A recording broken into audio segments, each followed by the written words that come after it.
नमस्कार। फिर से हाजिर हूँ एक नई कहानी के साथ में। मैं हूँ राज। आप देख रहे हैं हाईवे नाइट। आज की कहानी एक गुब्बारे वाले की है जिनका नाम उमेश है। उम्र करीब 18-19 साल। घटना उत्तर प्रदेश की है। आज से करीब 15-16 साल पहले की बात है। तो क्या घटी थी उनके साथ में घटना, जानने के लिए चलते हैं उनकी कहानी में। लेकिन दोस्तों, अगर आप मेरे चैनल पर पहली बार जुड़े हैं और अभी तक चैनल को सब्सक्राइब नहीं किया है तो कर लीजिए और साथ में बेल आइकन को ज़रूर दबाइएगा, वो भी ऑल पे करके। तो शुरू करते हैं आज की कहानी। दोस्तों, मेरा नाम उमेश है। मैं अपने पिता का इकलौता लड़का था और मेरी 2 बहनें थीं। 2 बहनों की जो पढ़ाई लिखाई जितनी होनी थी वो तो हो चुकी थी, वो अपने ससुराल भी चली गई थी। अब मेरे जो पिता थे मेहनत मजदूरी करते थे और उम्र भी होने लगी थी। अब कभी न कभी उनको काम मिलता, कभी नहीं मिलता। अब घर में गरीबी का प्रवेश हो चुका था। गरीबी तो पहले से ही थी, लेकिन कुछ अब ज़्यादा हो चुका था। मैं 18-19 साल का हो चुका था और हमारे पड़ोस में भी जो लड़के थे गुब्बारे बेचने का काम करते थे। मेले वेले में जाते थे, गांव गांव साइकिल पर लेके घूमते थे। और उन्होंने मुझे भी सलाह दिया कि देखो उमेश, अगर पैसा कमाना है तो ये काम कर लो, इसमें लागत कम है और आमदनी ज़्यादा है। हर बच्चों को पसंद आता है गुब्बारा, तो गुब्बारा की बिक्री अच्छी होती है। अब फिर मैं वो काम करने लगा था। अब वाकई में इस काम में आमदनी हो रही थी। मेरा घर जो गरीबी में जूझ रहा था, अब धीरे धीरे हम उभरने लगे थे। मेरी माँ को मिठाई बहुत पसंद थी, खास करके जलेबी। और जब मैं मेले वेले से लौटता था तो अपनी माँ के लिए जलेबी ज़रूर पैक करा के लाता था। और जलेबी देख करके माँ के चेहरे पर एक अजीब सा मुस्कान दौड़ जाती थी और वो मुस्कान मुझे बहुत प्यारी लगती थी माँ के चेहरे पर। और मैं तो बस खुश हो जाता था उस मुस्कान को देख करके। उस रात की जो घटना हुई थी, मैं मेले में था। अब मेला तो देहातों में काफ़ी देर तक चलता रहता है। हाँ, जब मेला से मेरा गुब्बारा ख़त्म हो गया तो मैं एक जलेबी वाले के पास पहुंचा और वहाँ से माँ के लिए जलेबी पैक करवाया। जलेबी को संभाल करके अपने थैले में रख करके और चल पड़ा अपने गांव के रास्ते, जो थोड़ा लंबा था ज़रूर था। अब जिस रास्ते से मैं चल रहा था वो शॉर्टकट वाला रास्ता था और जो मेन रास्ता था वो थोड़ा लंबा था। अब इस रास्ते में कोई भी मुझे आता जाता नहीं दिख रहा था। रात काफ़ी हो चुकी थी तो लोग बाग इस रास्ते पर जल्दी से आते नहीं थे। अब मैं भी उस चीज़ को ध्यान में नहीं किया था जो उस सड़क के बारे में अफवाह थी कि इस सड़क पर आगे चल कर के और एक खंडहर जैसा आता है कुछ, और वहाँ पर कोई चुड़ैल दिखती है और अकेले जो भी जाता है उसके साथ बुरा बर्ताव करती है, उसको पकड़ती है। ना जाने क्या क्या उसके बारे में अफवाह था। अब मैं गलती से तो वही रास्ता ले लिया था कि मैं दिन से उधर से गुजरता था, तो स्वाभाविक था कि रात में भी मेरी साइकिल का जो पहिया था उसी रोड पर चल पड़ा था। जब मैं उस खंडहर के पास पहुंचा तब मुझे उस खंडहर को देख करके याद आ गया कि अरे ये तो रात का टाइम है, अब मैं इस खंडहर के पास से गुजर रहा हूँ। डर तो पूरा शरीर में फैल गया, बस कल्पना करके सोच करके ही कि अब आगे क्या होगा। हम तो उस खंडहर के पास में हैं जहाँ पर उस चुड़ैल को देखा जाता है। क्या वो चुड़ैल क्या मेरे सामने में आ जाएगी? मैं इसी डर से मरा जा रहा था, साइकिल चला रहा था और जैसे ही खंडहर के करीब पहुंचा, उस खंडहर के आगे में एक मंदिर जैसा भी बना हुआ था, लेकिन वो मंदिर बहुत काफ़ी पुराना था उसमें ना जाने किन देवता देवी का वो मंदिर था, ये तो पता नहीं था। उसमें कोई मूर्ति वगैरह नहीं थी, बस मंदिर जैसा बना हुआ था। लोग बाग बताते थे कि बहुत पुराना मंदिर था। अब ये मूर्ति उर्ति कहाँ गई, कौन ले गया, नहीं मालूम, लेकिन था भगवान का मंदिर ही, देवालय ही था, न जाने किस भगवान का था।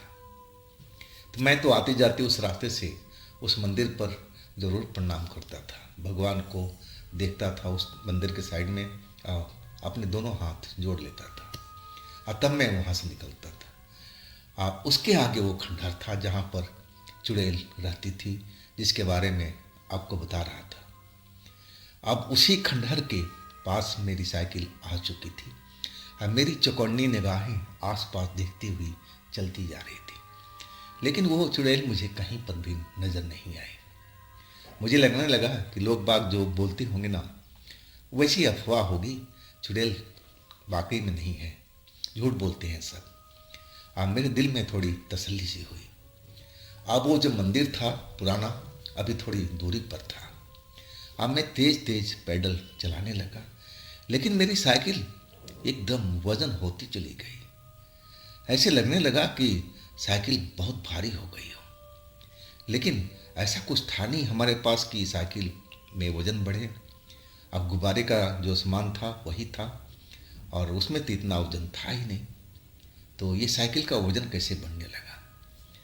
मैं पीछे कैरियर देख रहा हूँ, कैरियर पर ऐसा कुछ था ही नहीं, सामान ही नहीं था। तो अचानक ये क्या हो गया। मैं समझने लगा कि शायद कहीं हवा हुआ तो साइकिल का नहीं निकल गई है।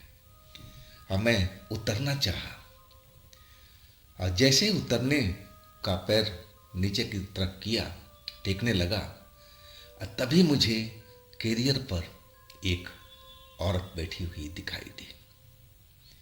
काले कपड़ों में दिख रही थी, अब पूरा ही शरीर काले रंग का था उसका। अब मैं उस कैरियर पर देख करके साइकिल पर, अब मैं तो एकदम दहल सा गया था। मैं अपना जो थैला था साइकिल पर टंगा हुआ था, अब मैं थैला साइकिल का और जो गुब्बारे का सामान था सब साइकिल पर ही सेट था।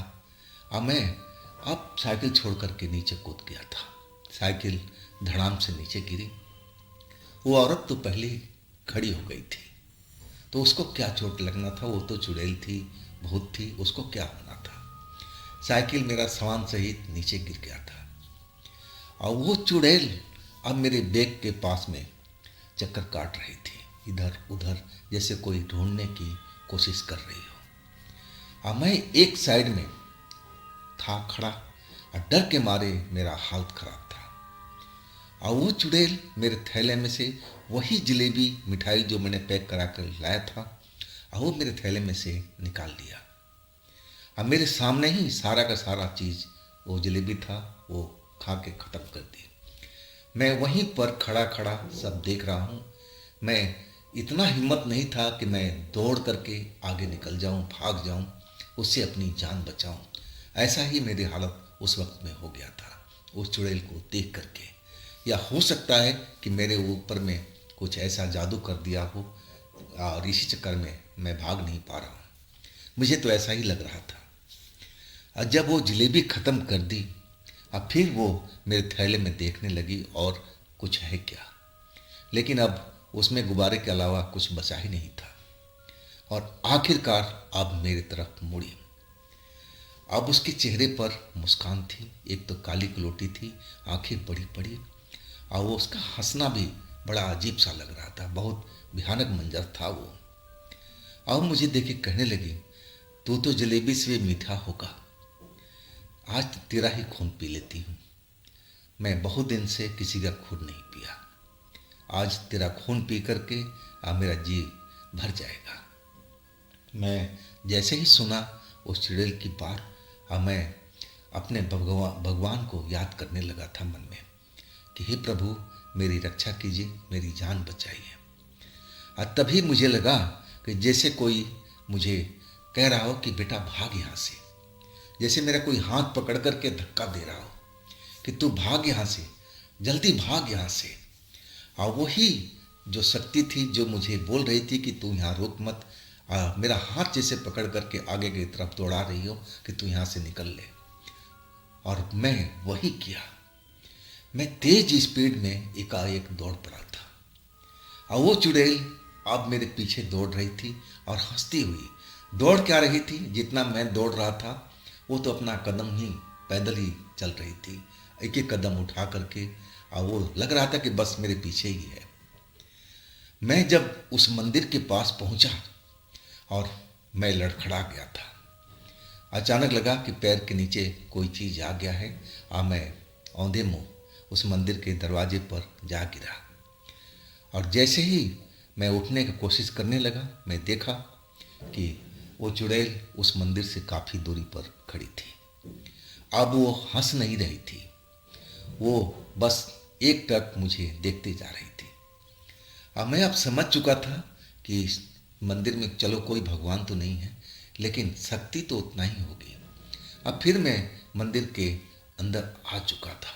चौखट पर आकर के अपना दोनों हाथ जोड़ लिया कि आप जो कोई भी हो, आप हमारी रक्षा कीजिए उस चुड़ैल से।